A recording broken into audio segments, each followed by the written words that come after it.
От приказа о начале ядерной войны до запуска ракет считанные минуты. И ключевую роль в этом процессе играет засекреченная группа офицеров, которые круглосуточно рядом с Владимиром Путиным. Они отвечают за ядерный чемоданчик, должны связать главу государства с войсками и передать его распоряжение о нанесении удара.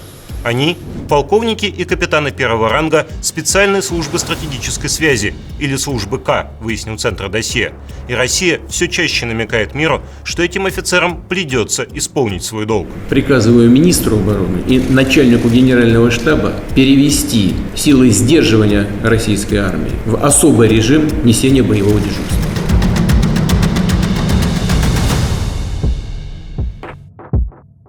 Это видео – продолжение серии о людях, которые ежедневно находятся рядом с Владимиром Путиным и участвуют в управлении страной. Досье уже рассказывал о сотрудниках службы безопасности президента ФСО, которые повсюду сопровождают российского лидера и занимаются как его защитой, так и бытом, и об адъютантах, многие из которых со временем получают государственные посты. Работая над этими материалами, досье заметил рядом с Путиным офицеров, которые несут специальные чемоданы. С помощью поиска по лицам мы идентифицировали этих военнослужащих, а используя открытые данные утечки, нашли их сослуживцев. Досье также получил несколько внутренних документов службы К от источника, близкого к этому подразделению, и подтвердил их подлинность.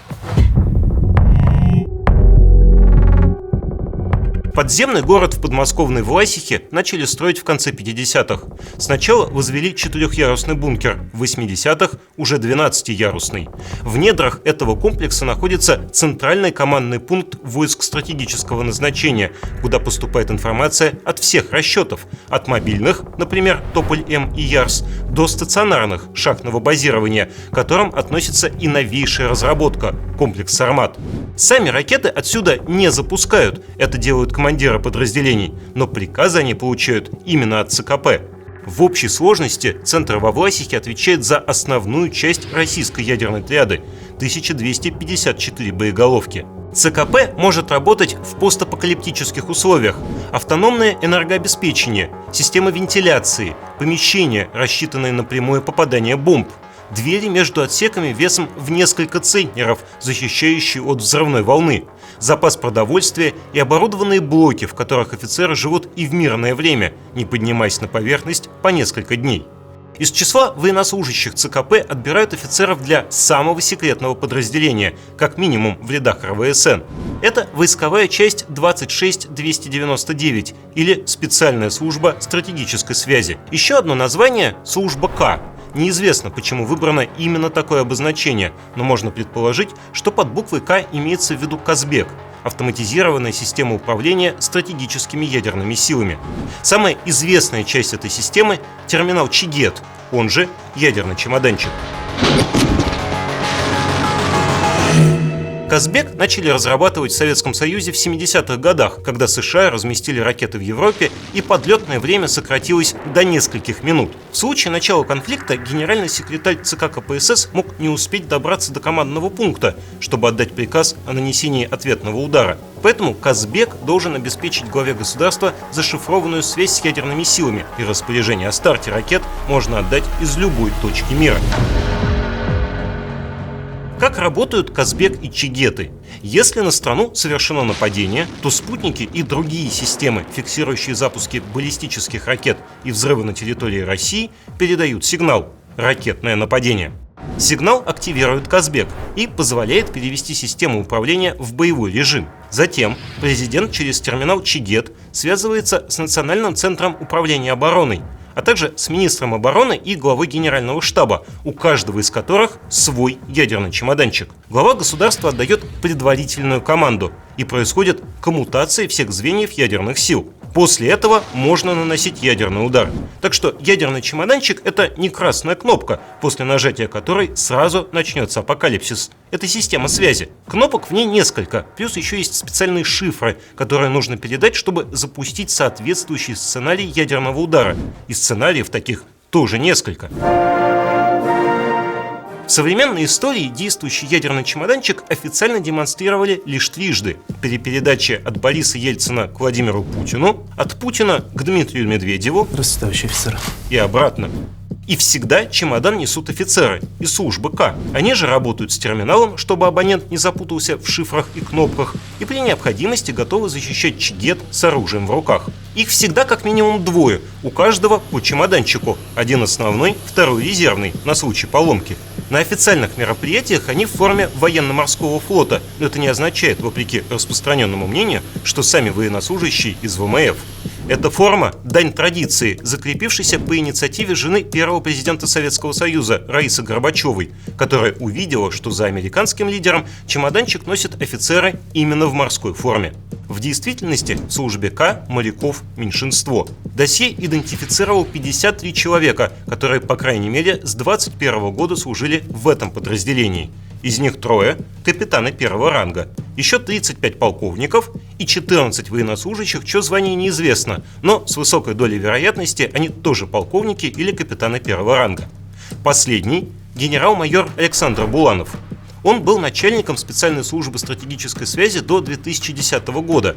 Потом был уволен из армии указом Дмитрия Медведева, но впоследствии вернулся на службу и теперь курирует подразделение в Генеральном штабе. Непосредственный руководитель службы – полковник Андрей Журавлев.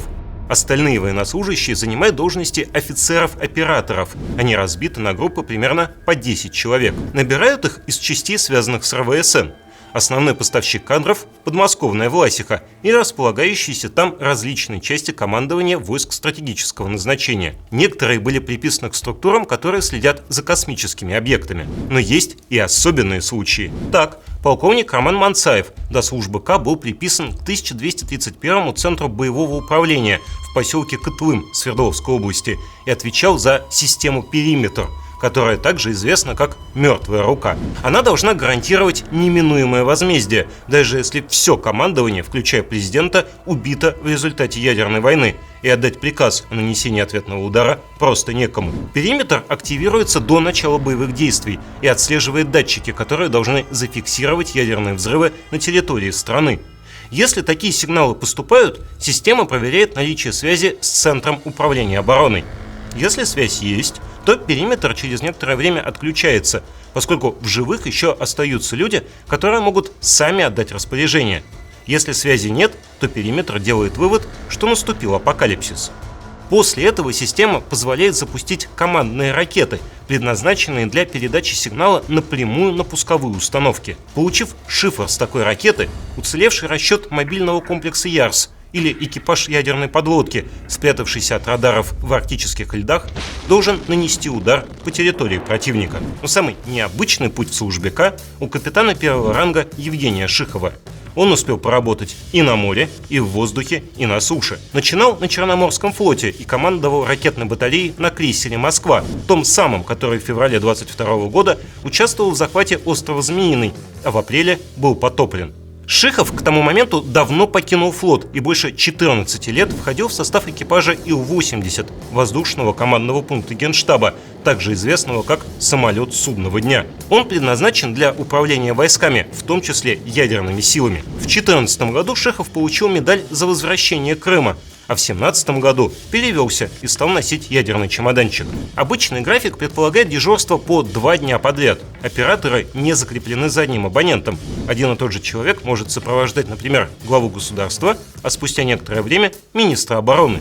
В отличие от сотрудников службы безопасности президента, которые могут добираться до пункта назначения гражданским транспортом, офицеры службы К пользуются только бортами спецотряда «Россия». Несмотря на уникальный опыт и ответственность, в подразделении зарабатывают примерно столько же, сколько и остальные военные на контракте. До войны зарплата не превышала 140-150 тысяч рублей в месяц. После начала вторжения доход до 260 тысяч рублей. В основном офицеры живут в подмосковной Власихе или неподалеку. Многие военные во втором и даже в третьем поколении. Самому молодому 39 лет, самому возрастному 62 года. Никто из них не родился в Москве или Подмосковье, все из регионов. многие из бывших союзных республик, а еще двое из ГДР. Их образ жизни довольно скромный. Редкие отпуска с семьей в Краснодарском крае, регулярные платежи по ипотекам, бюджетные автомобили, почти нет накоплений. В среднем каждый офицер отложил по 400 тысяч рублей. Только у 4 человек на вкладе больше 1 000 000 рублей.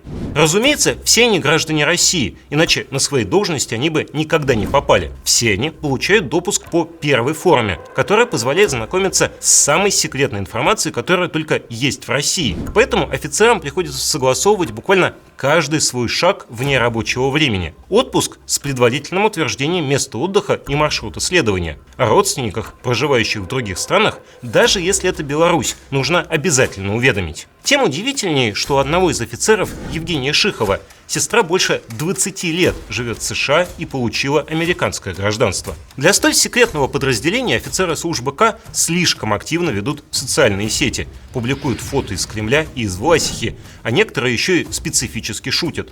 Один из них в качестве фотографии своего профиля выбрал изображение с большой красной кнопкой и рукой, которая на нее нажимает. Досье также обнаружил нескольких военнослужащих, которые зарегистрированы на сайтах знакомств и ищут в том числе краткосрочные отношения без обязательств. А еще несколько офицеров под своими именами публикуют комментарии в Google Maps, что позволяет вычислить их маршруты. Раскрыл места своей службы и Евгений Шихов.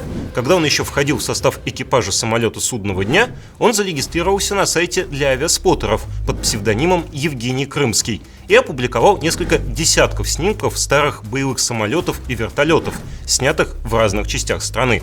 Больше всего фото из Крыма и с военного аэродрома Чкаловский. Для многих, если не для всех офицеров, специальная служба стратегической связи – это вершина военной карьеры. Служат там долго, некоторые 15 лет и больше. А если и покидают подразделение, то либо идут на предприятие ВПК, либо возвращаются обратно, либо уже на пенсию. Россия может атаковать первой. Еще при Советском Союзе был предусмотрен встречный удар. Он наносится, если агрессия против СССР только готовится. В этом случае сигналы от датчиков, фиксирующих старты ракет, не нужны. Но если подготовку к нападению все же можно засечь и подтвердить документально, то в современной ядерной доктрине есть куда менее надежный критерий. Его добавили осенью 1924 года. Оставляем за собой право применить ядерное оружие в случае агрессии против России и Белоруссии как участника союзного государства, в том числе, если противник, используя обычное оружие, создает критическую угрозу нашему суверенитету. Но что именно Путин может счесть угрозой суверенитету? Особенно в условиях, когда Россия считает своими 4 региона Украины, которые полностью не контролирует. И мы как мученики попадем в рай, а они просто сдохнут. С начала войны силы ядерного сдерживания несут службу в усиленном составе. Россия проводит испытания оружия, которое может нести ядерные заряды. И как минимум однажды с 1922 года была готова к крайним мерам. Был момент осенью 1922 года, когда, по моему мнению, существовал реальный риск потенциального применения тактического ядерного оружия. Сам Владимир Путин хорошо знаком с устройством ядерного чемоданчика и периодически им пользуется во время тренировок. И если глава государства действительно решит, что настала пора нанести ядерный удар, то велика вероятность, что рядом с ним в этот момент будет совсем небольшое число людей. Личные охранники, адъютанты и 2 офицера из службы К. От того, как они поведут себя в критической ситуации, может зависеть судьба всего мира.